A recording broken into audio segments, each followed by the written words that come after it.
The Giver by Lois, Lowry. Welcome back to Storytime with Lorenzo. Today, we will continue reading The Giver with chapters 9 through 12. If you're just joining us, we've already read chapters 1 through 8, and you can find those in our previous videos. I'll start with a quick recap of chapters 1 through 8 to catch us up on the story so far. And as we read today, there will be a short recap after each chapter to help keep us on track. Let's jump right in. Chapters 1 to 4. Recap. Jonas lives in a strict, rule-following community where everything is controlled to make life the same for everyone. He's nervous about the upcoming ceremony of 12, where kids get their life assignments. We meet baby Gabe, who has unusual light color eyes like Jonas, and learn that Jonas notices things others don't, like changes in an apple. At a care center, Jonas wonders about the mystery of release after talking to an elderly woman. Chapters 5 to 8. Recap. Jonas starts taking pills to stop the stirrings after having a strange dream about his friend Fiona. At the ceremonies, his family gets permission to keep Gabe for another year, since he's not ready to join a family. Finally, at the ceremony of 12, Jonas is skipped over, but then learns he's been chosen for the special role of receiver of memory. This rare assignment hints at Jonas's unique abilities, like his capacity to see beyond.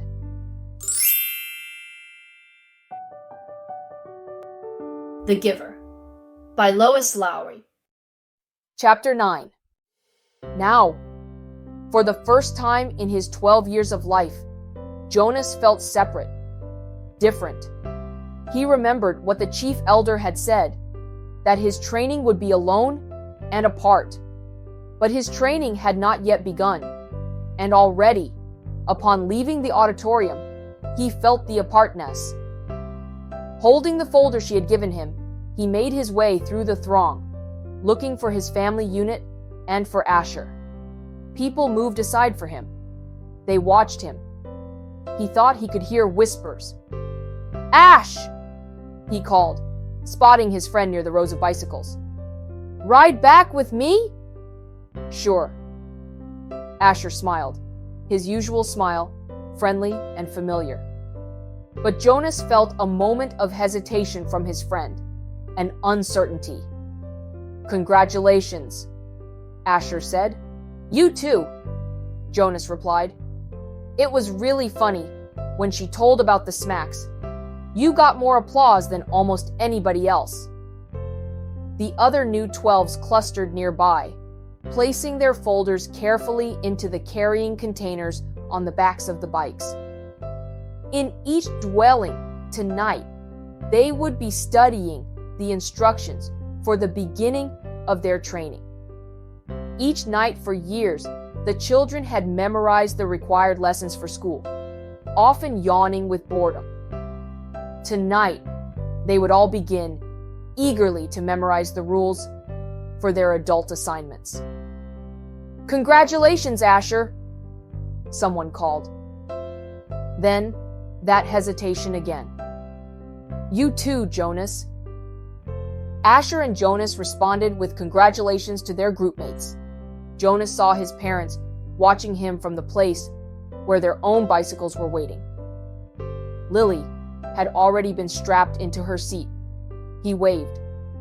They waved back, smiling, but he noticed that Lily was watching him solemnly, her thumb in her mouth. He rode directly to his dwelling, exchanging only small jokes and unimportant remarks with Asher. "See you in the morning, Recreation Director," he called, dismounting by his door as Asher continued on. "Right!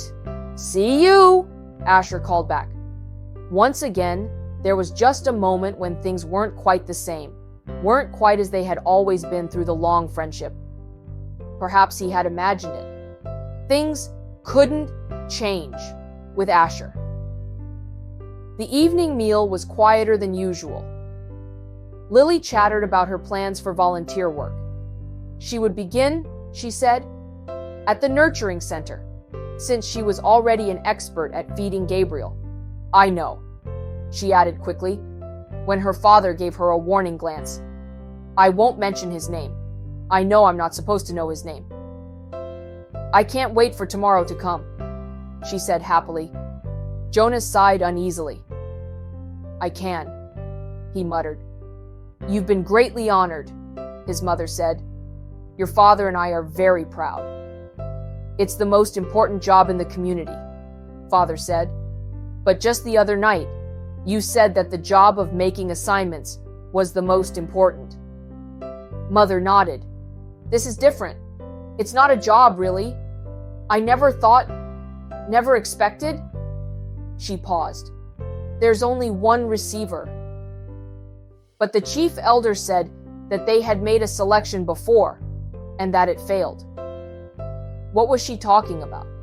Both of his parents hesitated. Finally, his father described the previous selection. It was very much as it was today, Jonas. The same suspense, as 111 had been passed over when the assignments were given. Then the announcement, when they singled out the one. Jonas interrupted. What was his name? His mother replied, her, not his. It was a female. But we are never to speak the name or to use it again for a new child. Jonas was shocked. A name designated not to be spoken indicated the highest degree of disgrace.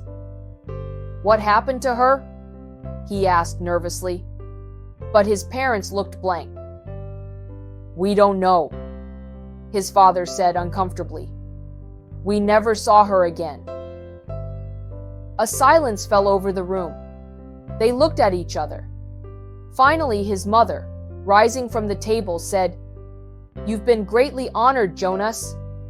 Greatly honored? Alone in his sleeping room, prepared for bed, Jonas opened his folder at last. Some of the other 12s, he had noticed, had been given folders thick with printed pages. He imagined Benjamin, the scientific male in his group, beginning to read pages of rules and instructions with relish.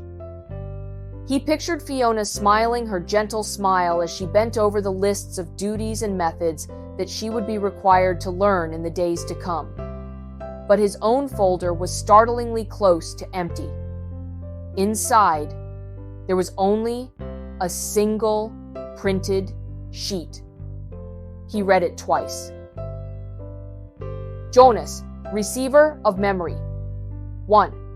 Go immediately at the end of school hours each day to the annex entrance behind the House of the Old and present yourself to the attendant. 2.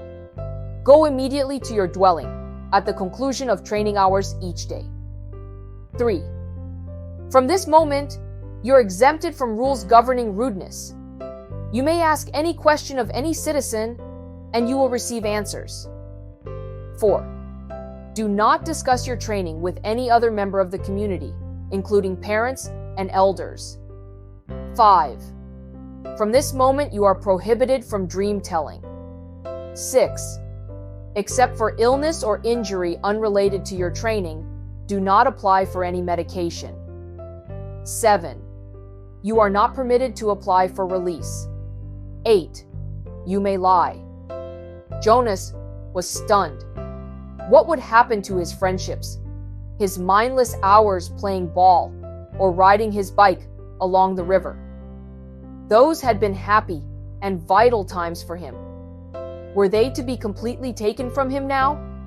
The simple logistic instructions, where to go and when, were expected.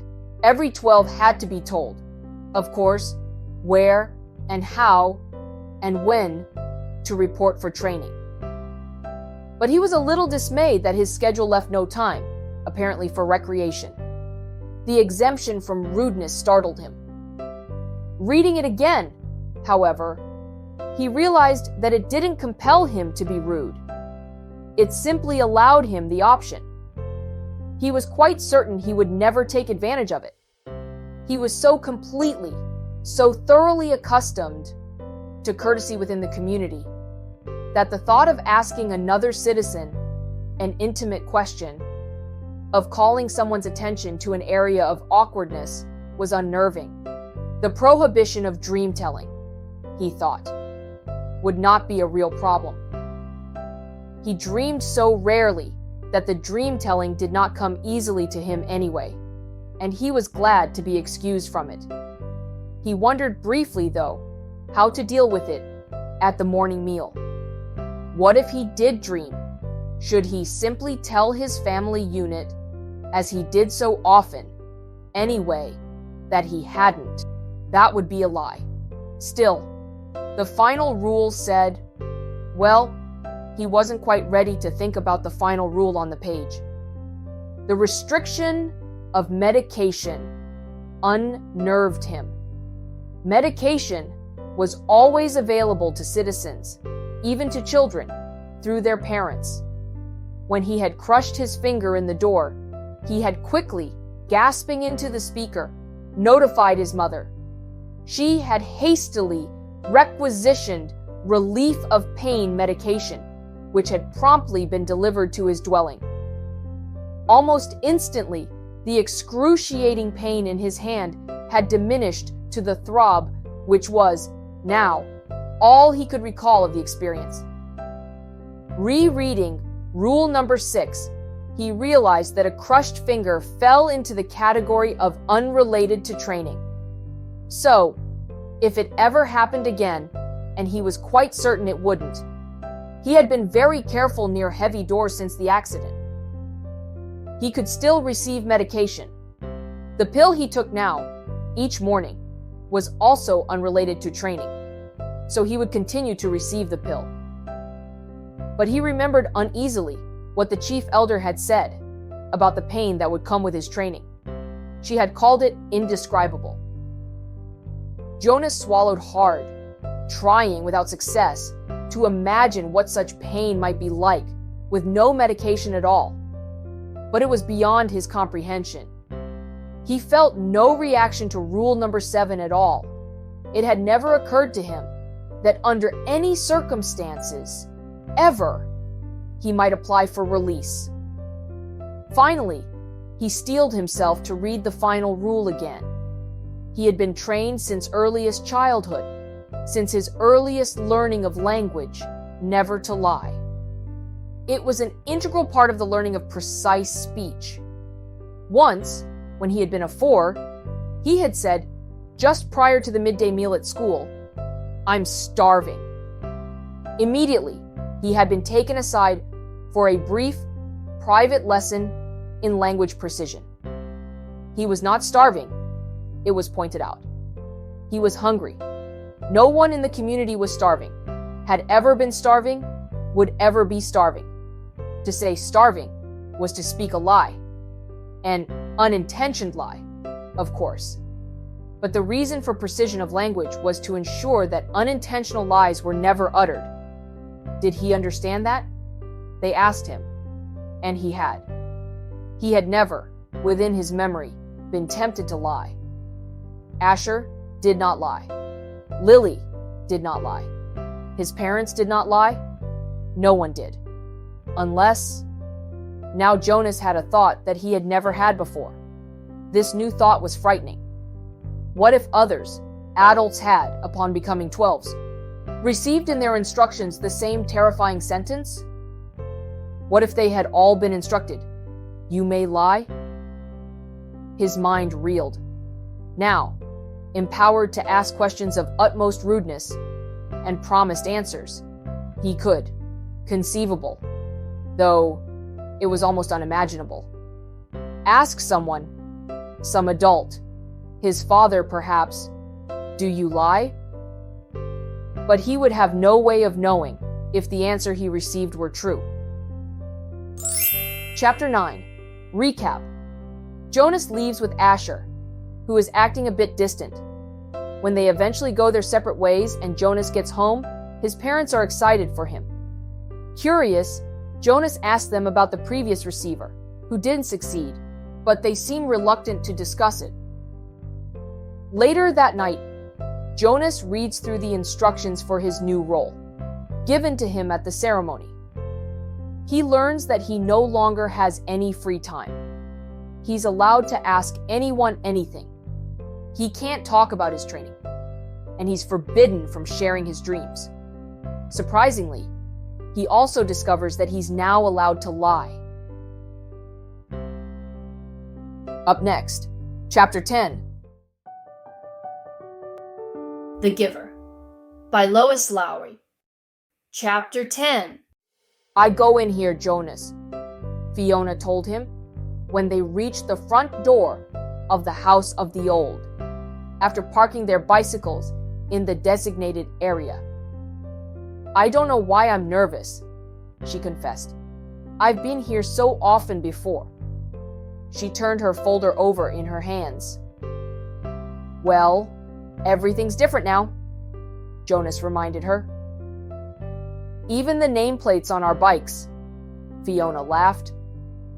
During the night, the nameplate of each new 12 had been removed by the maintenance crew and replaced with the style that indicated citizen in training. I don't want to be late, she said hastily and started up the steps. If we finish at the same time, I'll ride home with you. Jonas nodded, waved to her, and headed around the building toward the annex, a small wing attached to the back. He certainly didn't want to be late for his first day of training either. The annex was very ordinary, its door unremarkable. He reached for the heavy handle, then noticed a buzzer on the wall, so he buzzed instead. Yes? The voice came through a small speaker above the buzzer. It's, Jonas. Come in. A click indicated that the door had been unlatched.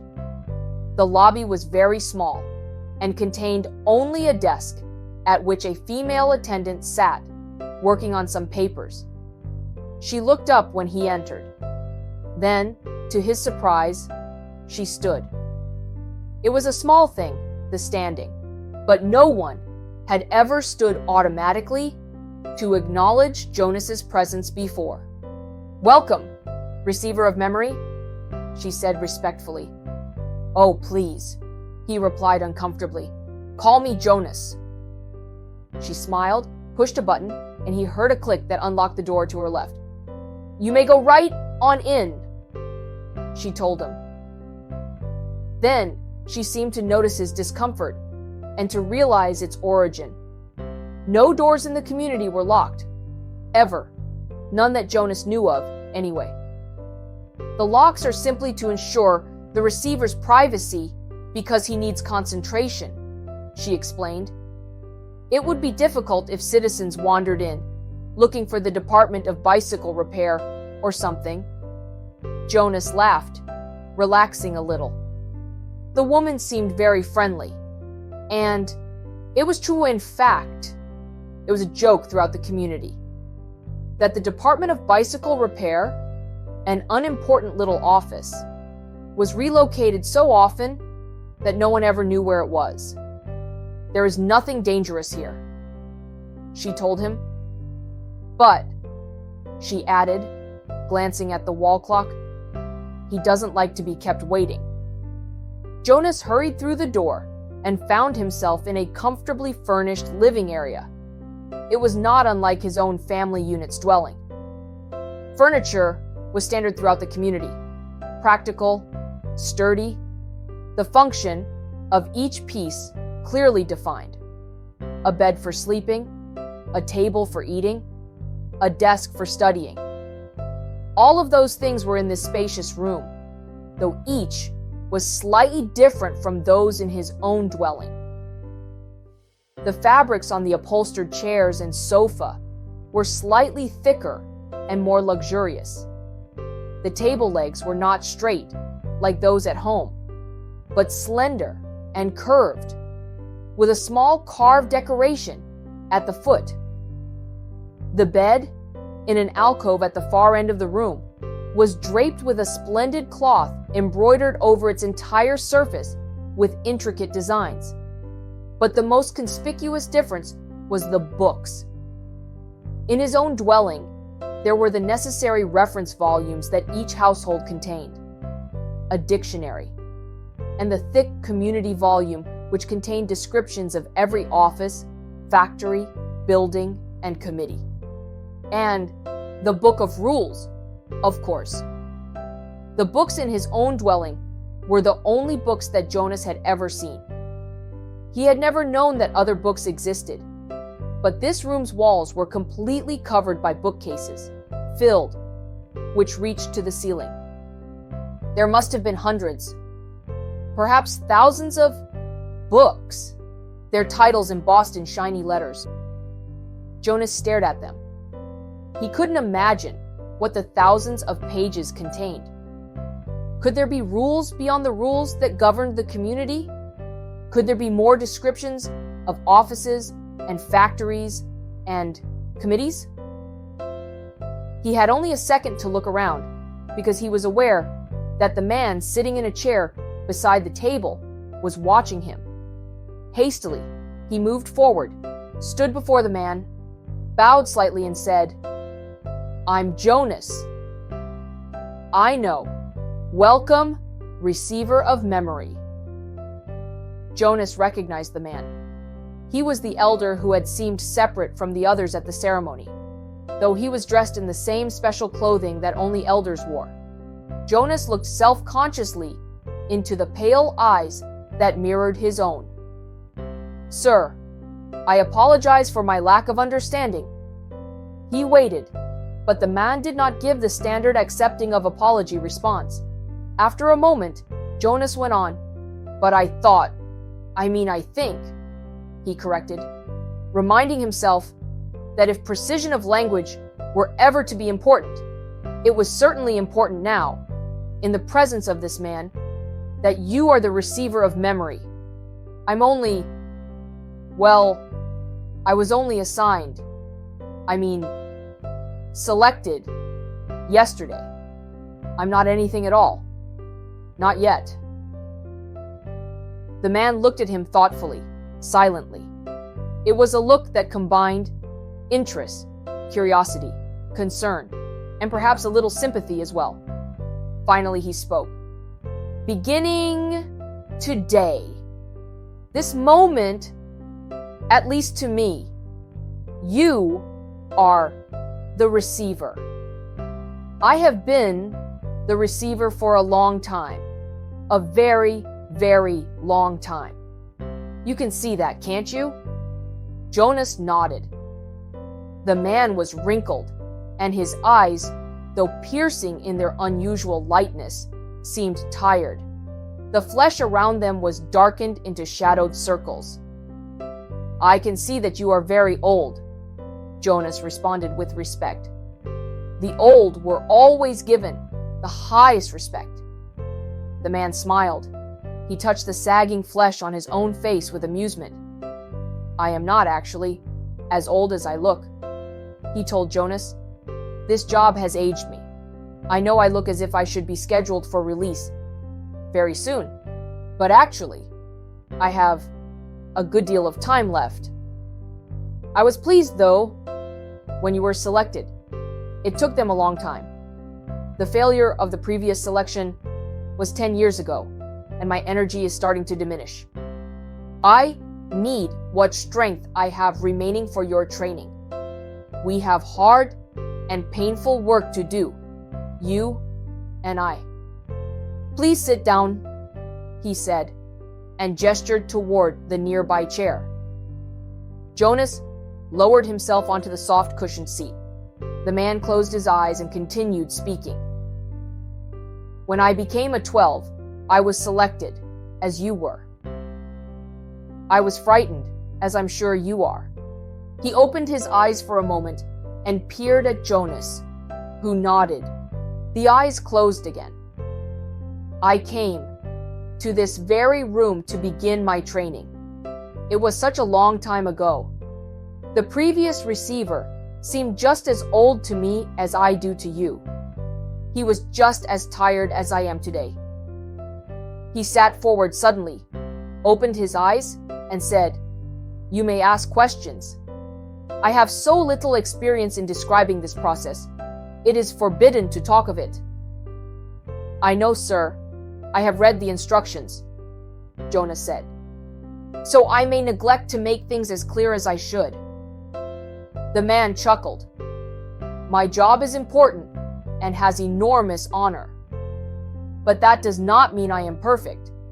And when I tried before to train a successor, I failed. Please ask any questions that will help you." In his mind, Jonas had questions. 1,000, 1,000,000 questions. As many questions as there were books lining the walls. But he did not ask one, not yet.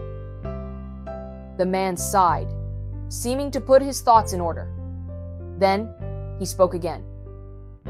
"Simply stated," he said, "although it's not really simple at all, my job is to transmit to you all the memories I have within me, memories of the past." "Sir," Jonas said tentatively, "I would be very interested to hear the story of your life and to listen to your memories." "I apologize for interrupting," he added quickly. The man waved his hand impatiently. "No apologies in this room. We haven't time." "Well," Jonas went on, uncomfortably aware that he might be interrupting again, "I am really interested. I don't mean that I'm not. But I don't exactly understand why it's so important. I could do some adult job in the community, and in my recreation time, I could come and listen to the stories from your childhood. I'd like that. Actually," he added, "I've done that already, in the house of the old. The old like to tell about their childhoods, and it's always fun to listen." The man shook his head. No, he said. "I'm not being clear. It's not my past, not my childhood that I must transmit to you." He leaned back, resting his head against the back of the upholstered chair. "It's the memories of the whole world," he said, with a sigh. "Before you, before me, before the previous receiver, and generations before him." Jonas frowned. "The whole world?" he asked. "I don't understand. Do you mean not just us? Not just the community? Do you mean elsewhere too?" He tried, in his mind, to grasp the concept. "I'm sorry, sir. I don't understand exactly. Maybe I'm not smart enough." "I don't know what you mean when you say the whole world or generations before him. I thought there was only us. I thought there was only now. There's much more. There's all that goes beyond all that is elsewhere, and all that goes back and back and back. I received all of those when I was selected. And here in this room, all alone, I re-experience them again and again. It is how wisdom comes and how we shape our future." He rested for a moment, breathing deeply. "I am so weighted with them," he said. Jonas felt a terrible concern for the man, suddenly. It's as if the man paused, seeming to search his mind for the right words of description. "It's like going downhill through deep snow on a sled," he said finally. "At first it's exhilarating, the speed, the sharp, clear air, but then the snow accumulates, builds up on the runners, and you slow. You have to push hard to keep going, and..." He shook his head suddenly and peered at Jonas. "That meant nothing to you, did it?" he asked. Jonas was confused. "I didn't understand it, sir." "Of course you didn't. You don't know what snow is, do you?" Jonas shook his head. "Or a sled? Runners?" "No, sir," Jonas said. "Downhill? The term means nothing to you." "Nothing, sir." "Well," It's a place to start. I'd been wondering how to begin. Move to the bed and lie face down. Remove your tunic first. Jonas did so, a little apprehensively. Beneath his bare chest, he felt the soft folds of the magnificent cloth that covered the bed. He watched as the man rose and moved first to the wall where the speaker was. It was the same sort of speaker that occupied a place in every dwelling. But one thing about it was different. This one had a switch, which the man deftly snapped to the end, that said off. Jonas almost gasped aloud. To have the power to turn the speaker off. It was an astonishing thing.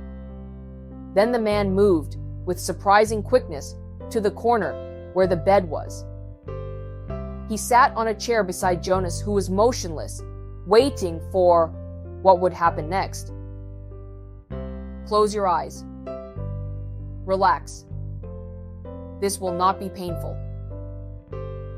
Jonas remembered that he was allowed, that he had even been encouraged to ask questions. "What are you going to do, sir?" he asked, hoping that his voice didn't betray his nervousness. "I am going to transmit the memory of snow," the old man said, and placed his hands on Jonas's bare back. Chapter 10. Recap. Jonas walks with Fiona to the house of the old and then heads to the annex for his first training session with the receiver. At the annex, he's formally addressed as the receiver in training, which makes him feel a bit uneasy. Inside, he's led to a room where the current receiver, an elderly man, is waiting. The room is filled with familiar furniture, but what stands out to Jonas is the vast number of books, far more than the few reference volumes each family has at home. Jonas and the old man talk briefly, and Jonas asks about the memories he will receive. The receiver explains the heavy responsibility of holding all the community's memories, along with the pain and sorrow that come with them. He compares the experience to sledding down a hill. At first, it's easy and fast, but as snow builds up on the sled's runners, it takes more effort to keep going. Jonas, who has never experienced things like snow or hills, is confused by the description. To help him understand, the receiver asks Jonas to lie down so he can pass on the memory of snow. Up next, Chapter 11. The Giver by Lois Lowry. Chapter 11. Jonas felt nothing unusual at first. He felt only the light touch of the old man's hands on his back. He tried to relax, to breathe evenly. The room was absolutely silent, and for a moment, Jonas feared that he might disgrace himself now, on the first day of his training, by falling asleep. Then he shivered. He realized that the touch of the hands felt, suddenly, cold. At the same instant, breathing in, he felt the air change, and his very breath was cold. He licked his lips, and in doing so, his tongue touched the suddenly chilled air. It was very startling, but he was not at all frightened now. He was filled with energy, and he breathed again, feeling the sharp intake of frigid air. Now, too, he could feel cold air swirling around his entire body. He felt it blow against his hands where they lay at his sides and over his back. The touch of the man's hands seemed to have disappeared. Now he became aware of an entirely new sensation. Pinpricks? No, because they were soft and without pain. Tiny, cold, feather-like feelings peppered his body and face. He put out his tongue again and caught one of the dots of cold upon it. It disappeared from his awareness instantly, but he caught another and another. The sensation made him smile. One part of his consciousness knew that he was still lying there, on the bed, in the annex room. Yet another, separate part of his being was upright now, in a sitting position, and beneath him, he could feel that he was not on the soft, decorated bed covering at all, but rather seated on a flat, hard surface.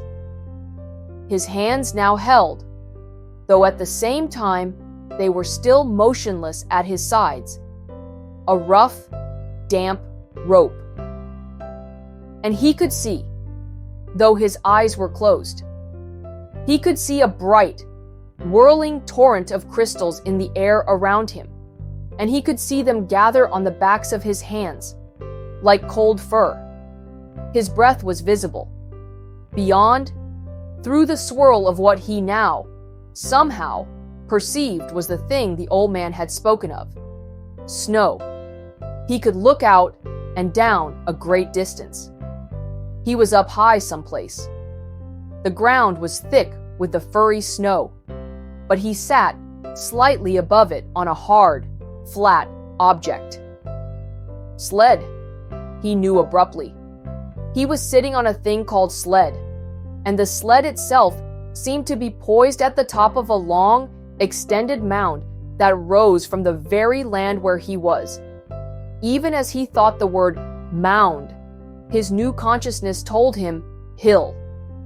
Then the sled, with Jonas himself upon it, began to move through the snowfall. And he understood instantly that now he was going downhill. No voice made an explanation. The experience explained itself to him. His face cut through the frigid air as he began the descent, moving through the substance called snow on the vehicle called sled, which propelled itself on what he now knew, without doubt, to be runners. Comprehending all of those things as he sped downward, he was free to enjoy the breathless glee that overwhelmed him. The speed, the clear cold air, the total silence, the feeling of balance and excitement and peace. Then, as the angle of incline lessened, as the mound, the hill flattened, nearing the bottom, the sled's forward motion slowed. The snow was piled now around it, and he pushed with his body, moving it forward, not wanting the exhilarating ride to end. Finally, the obstruction of the piled snow was too much for the thin runners of the sled, and he came to a stop. He sat there for a moment, panting, holding the rope in his cold hands. Tentatively, he opened his eyes, not his snow hill sled eyes, for they had been open throughout the strange ride. He opened his ordinary eyes and saw that he was still on the bed, that he had not moved at all. The old man, still beside the bed, was watching him. "How do you feel?" he asked. Jonas sat up and tried to answer honestly. "Surprised," he said, after a moment. The old man wiped his forehead with his sleeve. "Phew," he said. "It was exhausting. But you know, even transmitting that tiny memory to you, I think it lightened me just a little." "Do you mean you did say I could ask questions?" The man nodded, encouraging his question. "Do you mean that now you don't have the memory of it? Of that ride on the sled anymore?" "That's right, a little weight of this old body. But it was such fun, and now you don't have it anymore. I took it from you." But the old man laughed. "All I gave you was one ride, on one sled, in one snow, on one hill. I have a whole world of them in my memory. I could give them to you one by one, 1,000 times. And there would still be more." "Are you saying that I mean we could do it again?" Jonas asked. "I'd really like to. I think I could steer by pulling the rope. I didn't try this time, because it was so new. The old man, laughing, shook his head. Maybe another day for a treat, but there's no time, really, just to play. I only wanted to begin by showing you how it works. Now, he said, turning businesslike, lie back down. I want to... Jonas did. He was eager for whatever experience would come next. But he had suddenly so many questions. Why don't we have snow and sleds and hills? He asked. And when did we? In the past. Did my parents have sleds when they were young? Did you? The old man shrugged and gave a short laugh. No, he told Jonas. It's a very distant memory. That's why it was so exhausting I had to tug it forward from many generations back. It was given to me when I was a new receiver, and the previous receiver had to pull it through a long time period, too. But what happened to those things? Snow and the rest of it? Climate control. Snow made growing food difficult, limited the agricultural periods, and unpredictable weather made transportation almost impossible at times. It wasn't a practical thing, so it became obsolete when we went to sameness. And hills too, he added. They made conveyance of goods unwieldy. Trucks, buses, slowed them down. So, he waved his hand as if a gesture had caused hills to disappear. Sameness, he concluded. Jonas frowned. I wish we had those things still, just now and then. The old man smiled. So do I, he said. But that choice is not ours. But sir, Jonas suggested, since you have so much power? The man corrected him. Honor, he said firmly. I have great honor. So will you. But you will find that that is not the same as power. Lie quietly. Now. Since we've entered into the topic of climate, let me give you something else. And this time I'm not going to tell you the name of it, because I want to test the receiving. You should be able to perceive the name without being told. I gave away snow and sled and downhill and runners by telling them to you in advance. Without being instructed, Jonas closed his eyes again. He felt the hands on his back again. He waited. Now it came more quickly. The feelings. This time the hands didn't become cold, but instead began to feel warm on his body. They moistened a little. The warmth spread, extending across his shoulders, up his neck, onto the side of his face. He could feel it through his clothed parts too. A pleasant, all-over sensation. And when he licked his lips this time, the air was hot and heavy. He didn't move. There was no sled. His posture didn't change. He was simply alone someplace, out of doors, lying down, and the warmth came from far above. It was not as exciting as the ride through the snowy air, but it was pleasurable and comforting. Suddenly, he perceived the word for it. Sunshine. He perceived that it came from the sky. Then, it ended. Sunshine, he said aloud, opening his eyes. Good. You did get the word. That makes my job easier. Not so much explaining. And it came from the sky. That's right, the old man said, just the way it used to. Before sameness, before climate control, Jonas added. The man laughed. You receive well and learn quickly. I'm very pleased with you. That's enough for today, I think. We're off to a good start.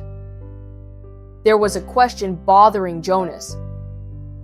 Sir, he said, the chief elder told me, she told everyone, and you told me too, that it would be painful. So I was a little scared. But it didn't hurt at all. I really enjoyed it. He looked quizzically at the old man. The man sighed. I started you with memories of pleasure.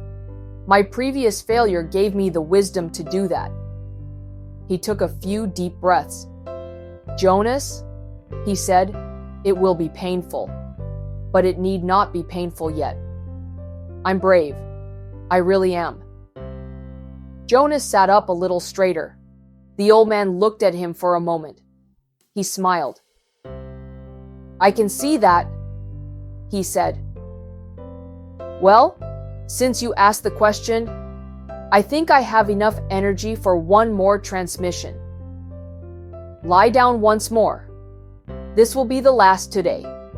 Jonas obeyed cheerfully. He closed his eyes, waiting, and felt the hands again. Then he felt the warmth again, the sunshine again, coming from the sky of this other consciousness that was so new to him. This time, as he lay basking in the wonderful warmth, he felt the passage of time. His real self was aware that it was only a minute or two, but his other, memory-receiving self felt hours pass in the sun. His skin began to sting. Restlessly, he moved one arm, bending it, and felt a sharp pain in the crease of his inner arm at the elbow. Ouch, he said loudly, and shifted on the bed. Oh, he said, wincing at the shift, and even moving his mouth to speak made his face hurt. He knew there was a word, but the pain kept him from grasping it. Then it ended. He opened his eyes, wincing with discomfort. It hurt, he told the man, and I couldn't get the word for it. It was sunburn, the old man told him. It hurt a lot, Jonas said, but I'm glad you gave it to me. It was interesting. And now I understand better what it meant that there would be pain. The man didn't respond. He sat silently for a second. Finally, he said, Get up now. It's time for you to go home. They both walked to the center of the room. Jonas put his tunic back on. Goodbye, sir, he said. Thank you for my first day. The old man nodded to him. He looked drained and a little sad. Sir? Jonas said shyly. Yes? Do you have a question? It's just that I don't know your name. I thought you were the receiver, but you say that now I'm the receiver. So, I don't know what to call you.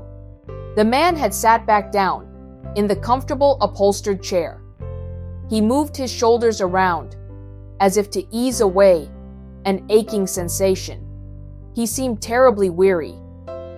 Call me the giver, he told Jonas. Chapter 11, Recap. The old man begins sharing memories with Jonas, starting with experiences of snow, sledding, winter, and hills, things that no longer exist in their community, which adopted sameness with climate control and flat landscapes. Sharing the memories makes the old man tired, but it also helps him feel better because he doesn't have to keep the memories anymore once he gives them to Jonas. At the end of their session, Jonas asks why being the receiver of memories is supposed to be so hard and lonely. Then, Jonas shyly asks the old man what to call him, since Jonas is now the receiver. The man, looking very tired and a little sad, tells Jonas to call him the giver. Up next, Chapter 12.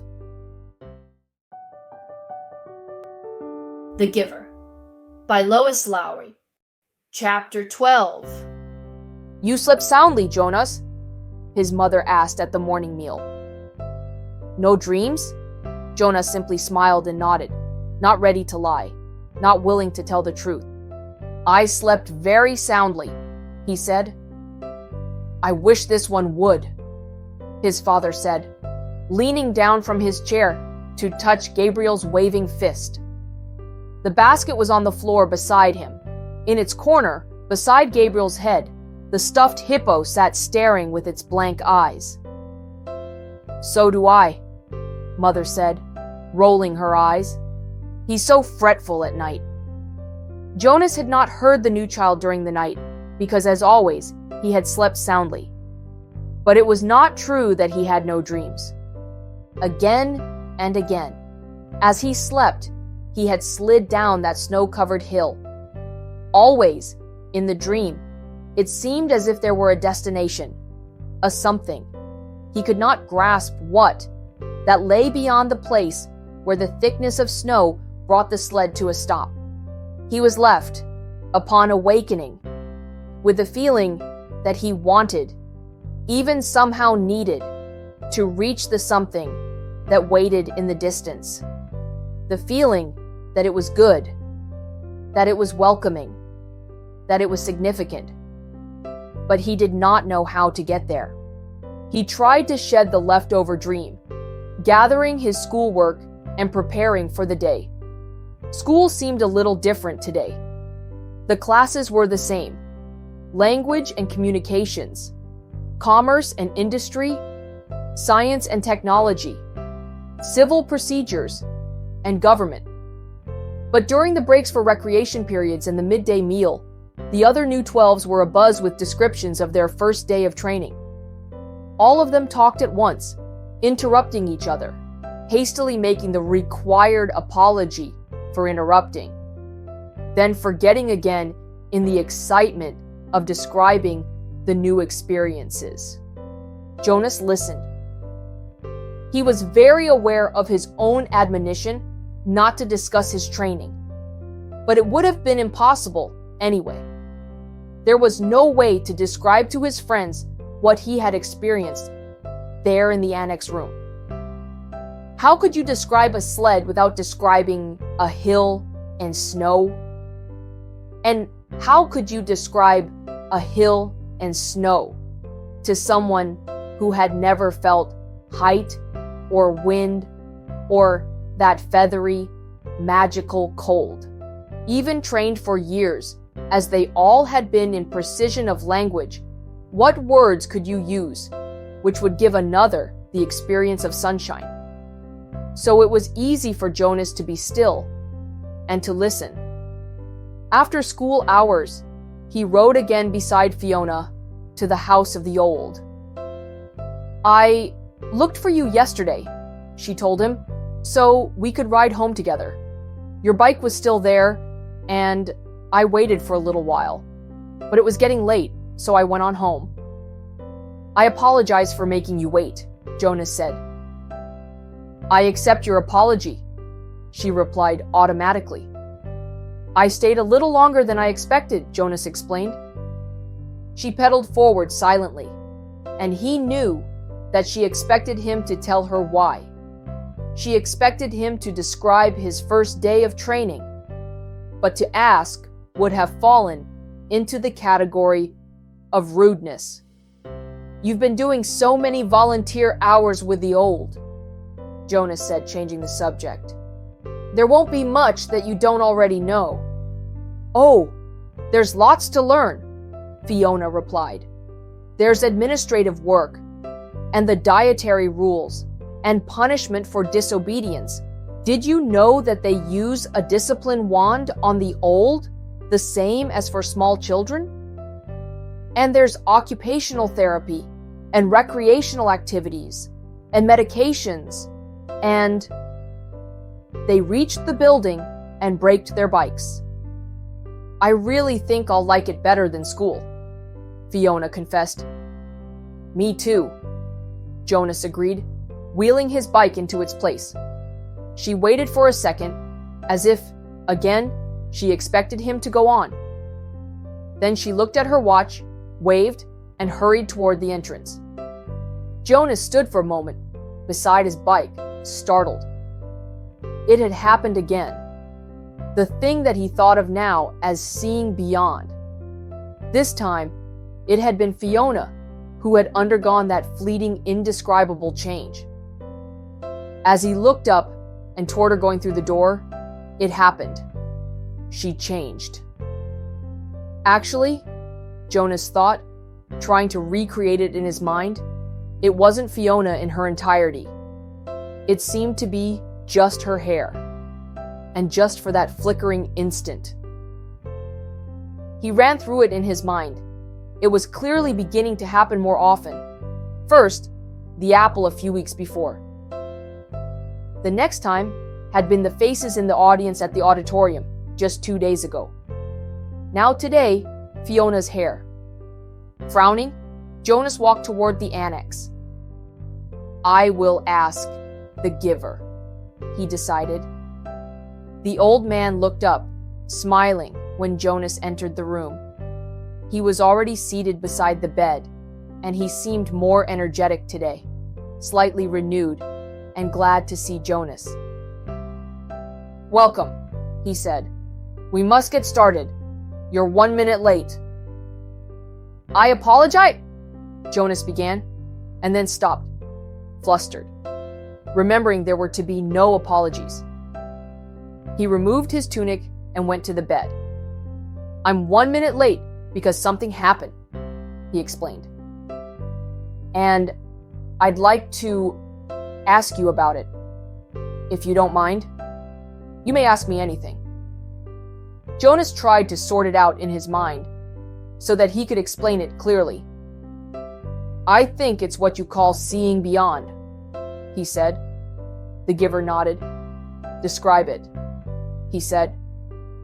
Jonas told him about the experience with the apple, then the moment on the stage when he had looked out and seen the same phenomenon in the faces of the crowd. Then today, just now, outside, it happened with my friend Fiona. She herself didn't change exactly, but something about her changed for a second. Her hair looked different, but not in its shape, not in its length. I can't quite... Jonas paused, frustrated by his inability to grasp and describe exactly what had occurred. Finally, he simply said, It changed. I don't know how or why. That's why I was 1 minute late, he concluded, and looked questioningly at the giver.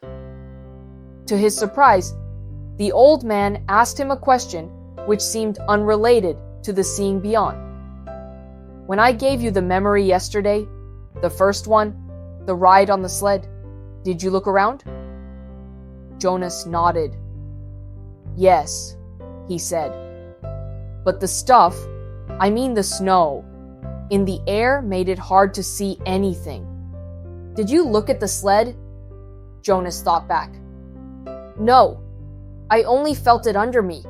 I dreamed of it last night too.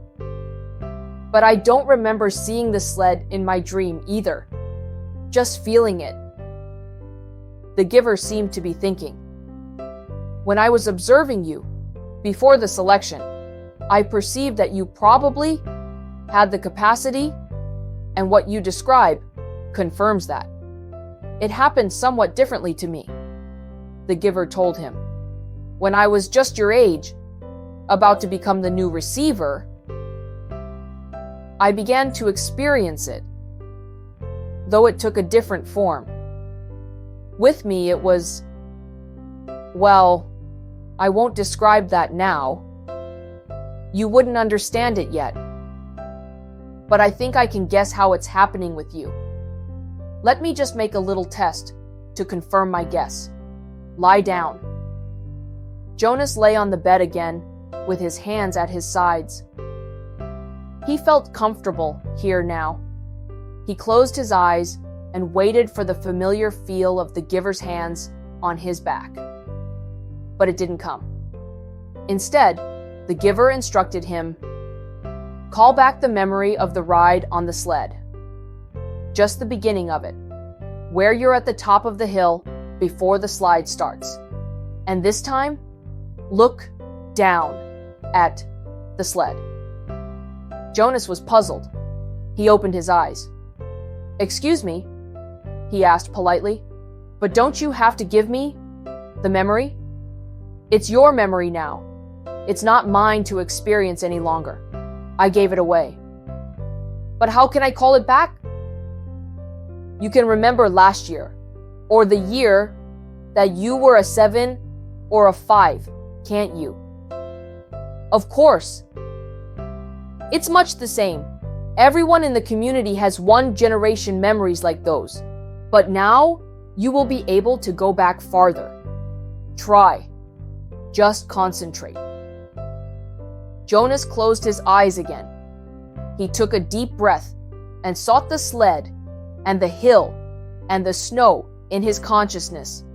There they were, with no effort. He was again sitting in that whirling world of snowflakes atop the hill. Jonas grinned with delight and blew his own steamy breath into view. Then, as he had been instructed, he looked down. He saw his own hands, furred again with snow, holding the rope. He saw his legs and moved them aside for a glimpse of the sled beneath. Dumbfounded, he stared at it.